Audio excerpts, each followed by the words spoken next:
Assalamualaikum warahmatullahi wabarakatuh. Kami dari kelompok 8 yang beranggotakan Sandi Irsyad, Maulida Izzatun Nisa, Mohnur Irfan, dan Ahmad Khairul Razikin yang akan mempresentasikan tentang helping people with their feelings. Baiklah teman-teman, ada 3 asumsi utama. Yang pertama, cara kita merasakan. Berpikir adalah masalah pilihan. Kita dapat memilih apa dan bagaimana kita merasakan tentang diri kita sendiri, orang lain, dan pengalaman yang kita miliki. Tingkah laku merupakan hasil dari pikiran dan perasaan kita. Yang kedua, suasana hati, pikiran, dan perilaku itu saling terikat. Jika kita mengubah salah satunya, yang lain mulai berubah secara otomatis, karena pikiran dan perasaan saling terikat serta juga dengan perilaku. Yang ketiga, mengenali dan bekerja dengan ketidaknyamanan, kesusahan atau rasa sakit kita. Dengan perasaan, memungkinkan kita untuk mengubah perasaan kita, kemudian kita dapat berpikir dan bertindak berbeda. Keterampilan kita sebagai konselor terletak dalam membantu klien untuk memahami dan mengenali perasaan mereka untuk mengubahnya. Selanjutnya, orang mengalami berbagai macam perasaan, baik itu positif maupun negatif, seperti cinta, kesedihan, gembira, frustasi, dan lain sebagainya. Sebaiknya, kita mengungkapkan perasaan kita daripada menekannya. Namun, tinggal cara kita mengetahui kapan, di mana, dan dengan siapa kita mengekspresikan perasaan kita, yang merupakan kunci ekspresi yang sehat dan efektif. Ada beberapa cara untuk membantu seseorang mengakses perasaan dan mulai mengubah dan mengendalikannya. Yang pertama, membuat mereka fokus dan detail secara saat mereka itu menjelaskan perasaannya. Yang kedua, mendorong mereka agar dapat mengeksplorasi perasaan itu secara langsung. Yang ketiga, mendorong mereka untuk menerima tanggung jawab atas perilakunya sendiri. Yang keempat, mendorong dan mengajari untuk memiliki pandangan baik pada dirinya. Selanjutnya ada teknik membantu orang. Yang pertama, mengajak klien untuk berbicara terbuka. Yang kedua, mengajak klien untuk berperilaku terbuka. Yang ketiga, menggunakan gambaran-gambaran. Yang keempat, menggunakan bahasa tubuh. Yang terakhir, mengembangkan perhatiannya. Selanjutnya, tujuan konselor. Yang pertama, untuk membantu mereka beralih dari ekspresi tidak efektif menjadi efektif.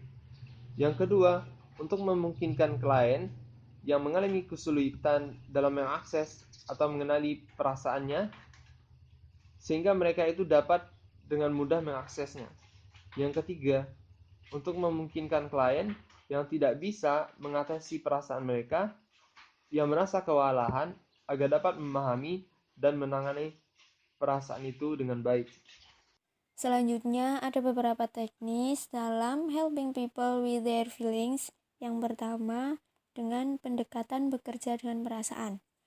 Metode ini berkaitan dengan cara kita menangani pertanyaan mengapa yang sering diajukan klien, seperti mengapa saya begitu marah pada diri saya sendiri, atau mengapa saya merasa sangat tertekan. Hampir semua pertanyaan mengapa jenis ini mengarahkan kita untuk menjawab dengan karena, sehingga berurusan dengan perasaan menjadi intelektual dan mencegah hubungan dengan perasaan. Untuk menghindarinya, kita melakukan dengan dua hal. Yang pertama, berfokus pada apa dan bagaimana perilaku. Jika klien didorong untuk menyadari apa yang mereka lakukan dan bagaimana mereka melakukannya, maka mereka berada dalam posisi yang baik untuk membuat pilihan bijak tentang apakah mereka akan terus melakukannya.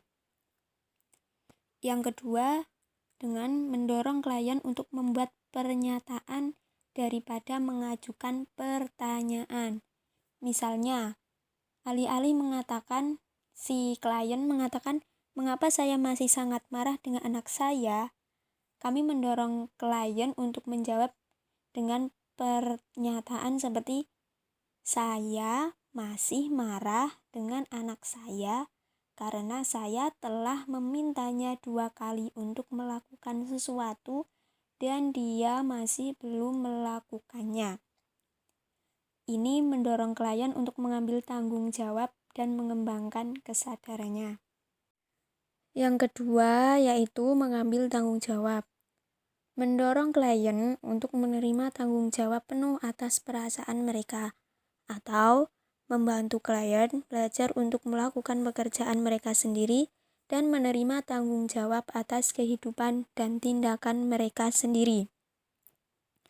Dalam teknik ini, mendorong klien untuk berhenti mengatakan tidak bisa dan menggantinya dengan tidak mau, sehingga menghentikan klien merasa tidak berdaya dan memungkinkan mereka untuk melihat bahwa mereka memiliki pilihan. Selanjutnya, ada teknik yang membantu dalam memberdayakan orang untuk mengubah perasaan mereka. Ada beberapa teknik yang dapat dilakukan untuk pendekatan perasaan yang dialami klien. Deskripsi ini memungkinkan klien untuk menyadari perasaan mereka dan relevan serta maknanya. Yang pertama, menuliskan perasaan klien secara rutin atau menyarankan klien untuk membuat jurnal atau buku harian untuk mencatat perasaan mereka dan memantau keterampilan dan teknik mana yang mereka anggap berguna. Yang kedua, menggunakan kursi kosong. Ini adalah teknik yang fleksibel untuk membantu orang mengatakan apa yang mereka rasakan. Ini dapat membantu klien untuk mengenali dan menerima perasaan mereka, untuk menghadapi perasaan yang tidak pantas dan bertanggung jawab atas perasaan ini. Dalam mengekspresikan emosi, kursi kosong yang digunakan adalah saat klien perlu mengekspresikan emosi kepada orang yang tidak ada. Contohnya, seorang klien merasa bahwa dia tidak dapat berbicara langsung dengan suaminya tentang perasaannya atau dalam problem rumah tangganya. Sehingga kami menyarankan agar dia dapat berbicara dengan kursi kosong seolah-olah itu adalah dia. Ketika dia mulai menyuarakan perasaannya tentang hal ini untuk pertama kalinya, dia mulai merasa bahwa mungkin dia bisa melakukan percakapan dengannya dalam kenyataan. Selanjutnya yaitu dengan dialog batin. Cara lain menggunakan teknik kursi kosong adalah dengan melakukan dialog batin. Dialog batin seolah-olah sedang bertatap muka dengan diri sendiri lalu mengajaknya berdiskusi atau sekedar berkeluh kesah atas apa yang dialaminya. Namun dialog batin ini dapat menimbulkan perasaan seperti kecemasan, rasa bersalah, dan keraguan terhadap dirinya. Teknik selanjutnya yaitu membantu mengubah perasaan tidak nyaman, tertekan, atau menyakitkan. Amplifikasi ini adalah teknik yang sangat berguna ketika sang klien kita mengira bahwa mereka mengenali suatu perasaan seperti kemarahan atau rasa bersalah ataupun kegembiraan. Tetapi dia tidak dapat menilai seberapa kuat perasaan ini atau bagaimana perasaan itu memengaruhi pikiran dan tindakan mereka. Semisal, ketika sang klien mengatakan bahwa dia marah dengan suaminya, kemudian sang konselor mungkin mendorong dia untuk memperkuat perasaannya dalam sesi berteriak dan marah, atau melempar bantal ke suaminya ataupun di kursi kosong. Amplifikasi memiliki tujuan, yakni dengan memerankan dan mendramatisir perasaan mereka, sang klien dapat melihat dan mendengar perasaan mereka sendiri, seolah-olah itu adalah video dari diri batin mereka dan dapat lebih langsung memiliki perasaan ini. Teknik berikutnya yakni kapan tidak bekerja dengan perasaan. Pada teknik ini, sang konselor meminta sang klien untuk memerankan perasaan yang menurut mereka seharusnya mereka rasakan, seperti kemarahan atau kebahagiaan. dengan semeyakinkan mungkin. Teknik ini dapat membantu meredakan perasaan yang berlebihan, di mana sang konselor berusaha membantu sang klien untuk mengembangkan perasaan dan perilaku yang berlawanan dengan peran mereka biasanya. Seperti contoh, seseorang seringkali diliputi amarahnya terhadap manajernya. Dia diminta untuk membayangkan dirinya merasa lebih tenang dan bertindak seolah-olah ini adalah perasaan yang sekarang dia pegang. Contoh lain, semisal Brian selalu patuh dan patuh secara tidak pantas. Dia diminta untuk bertindak agresif dan agresif terhadap konselornya setiap kali dia merasa bahwa konselor tidak merespon atau merespon dengan tidak tepat. Setelah beberapa sesi menggunakan instruksi ini, Brian dapat memiliki dan mengenali bagian lain dari dirinya. Dia mulai belajar bagaimana mengekspresikan dirinya secara tegas kepada penasehatnya, dan kemudian berperilaku lebih tegas dengan orang-orang yang memiliki otoritas, yang merupakan masalah yang dihadapi sejak awal. Teknik yang selanjutnya yaitu menafsirkan mimpi. Rentang gaya dan pendekatan ini bukan tentang menafsirkan mimpi, tetapi memungkinkan sang klien untuk menghidupkan kembali mimpinya dengan cara yang menerangi dan terhubung dengan suatu perasaan. Kita dapat bekerja melalui mimpi dengan meminta klien untuk memerankannya secara detail, atau dengan menjelajahi setiap skenario dan orang dalam imajinasi aktif. Sebagaimana teori Sigmund Freud tentang mimpi dalam psikologi, yang mana merupakan sebuah pemahaman yang baru dalam hal pendekatan terhadap analisis psikologi melalui mimpi dalam psikologi tersebut. Mimpi dalam psikologi yang dikatakan oleh Freud adalah hal yang tidak berhubungan dengan hal mistis seperti ilham atau untuk meramalkan masa depan. Mimpi dalam psikologi adalah suatu manifestasi keinginan alam bawah sadar yang direpresi dalam alam sadar. Seperti yang menjadi kutipan terkenal Freud adalah jalan bebas hambatan menuju alam bawah sadar. Pada dasarnya, hakikat mimpi dalam psikologi bagi psikoanalisis hanyalah sebentuk pemenuhan keinginan terlarang semata. Sebagaimana dikatakan oleh Freud bahwa dengan mimpi dalam psikologi, individu secara tak sadar berusaha memenuhi hasrat dan menghilangkan ketegangan dengan menciptakan gambaran tentang tujuan yang diinginkan, karena di alam nyata sulit bagi kita untuk mengungkapkan kekesalan, keresahan, kemarahan, dendam, dan yang sejenisnya kepada objek-objek yang menjadi sumber rasa marah.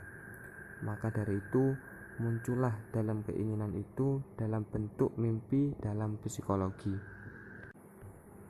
Analisis mimpi dalam psikologi digunakan oleh Freud dari pemahamannya bahwa mimpi dalam psikologi merupakan pesan alam bawah sadar yang abstrak terhadap alam sadar. Pesan-pesan ini berisi keinginan, ketakutan, dan berbagai macam aktivitas emosi lain, hingga aktivitas emosi yang sama sekali tidak disadari. Sehingga cara analisis mimpi dalam psikologi dapat digunakan untuk mengungkapkan pesan bawah sadar atau permasalahan terpendam, baik berupa hasrat, ketakutan, kekhawatiran, kemarahan yang tidak disadari karena ditekan oleh individu. Ketika masalah-masalah alam bawah sadar ini telah berhasil diungkap, maka untuk penyelesaian selanjutnya akan lebih mudah untuk diselesaikan.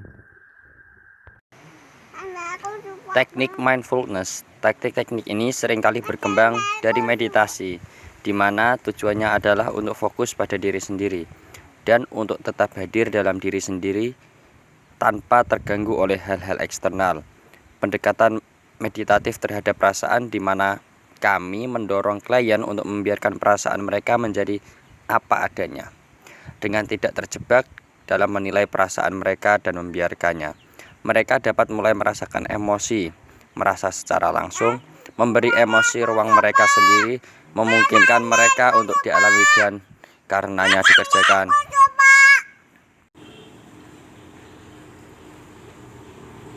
Selanjutnya, merasa adalah masalah pilihan. Ketika klien memiliki kecenderungan untuk kewalahan, diambil alih atau terancam oleh perasaan mereka, yang menyebabkan mereka tidak dapat mengakses fungsi lain seperti berpikir atau bertindak. Hal ini penting terutama jika klien tidak memiliki hubungan yang mendukung dalam hidupnya. Pada kesempatan itu, mungkin lebih efektif untuk membantu klien kita lebih fokus pada pemikiran mereka atau pada tindakan apa yang dapat mereka ambil. Misalnya, Leslie, seorang ibu 2 anak yang terisolasi, telah mencari bantuan selama bertahun-tahun, mengalami kekerasan dari suaminya. Dia diliputi oleh amarah dan rasa malu, mengalami mimpi buruk, dan tidak dapat berfungsi dalam pekerjaannya atau menjaga anak-anaknya. Sambil tetap mengakui perasaan Leslie, kami bekerja dengannya untuk memikirkan langkah-langkah apa yang bisa dia ambil untuk merasa lebih baik tentang dirinya sendiri dan bagaimana mengatur kehidupannya bersama anak-anaknya. Dan yang terakhir, beberapa latihan praktis. Latihan praktis membuat jurnal latihan yang baik untuk membantu dengan mengembangkan kesadaran Anda dan kapasitas untuk mengidentifikasi perasaan adalah untuk membuat jurnal pribadi atau login lebih dari sebulan yang berfokus pada perasaan Anda sendiri. Ini sangat berguna untuk menghubungkan perasaan kita dengan situasi atau pengalaman yang mungkin juga memicu pikiran dan tindakan yang tidak membantu. Ini juga membantu memisahkan pikiran dari perasaan yang pada awalnya bisa menjadi kebingungan umum sebagai alternatif. Anda bisa menyimpan catatan perasaan Anda sepanjang hari dan melihat perasaan apa yang muncul dan apa yang memicu.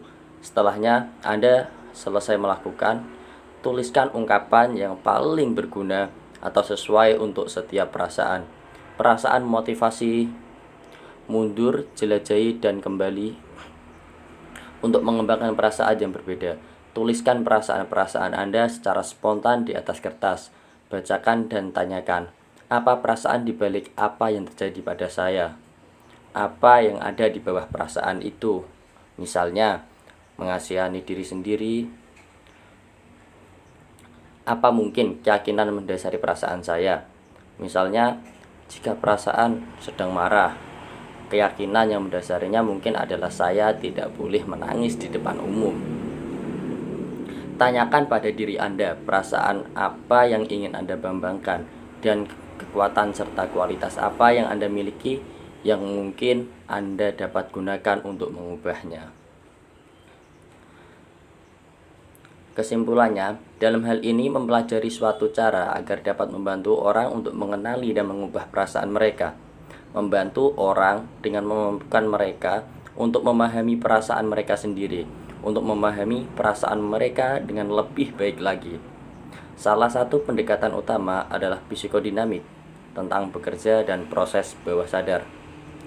Pada intinya, kita dapat memilih apa dan bagaimana perasaan kita tentang diri kita sendiri, selama kita bisa mengembangkan kapasitas kita untuk menyadari dan memahami perasaan kita sendiri, agar tahu cara mengubahnya, membantu dan memodifikasinya, sehingga kita dapat memaksimalkannya.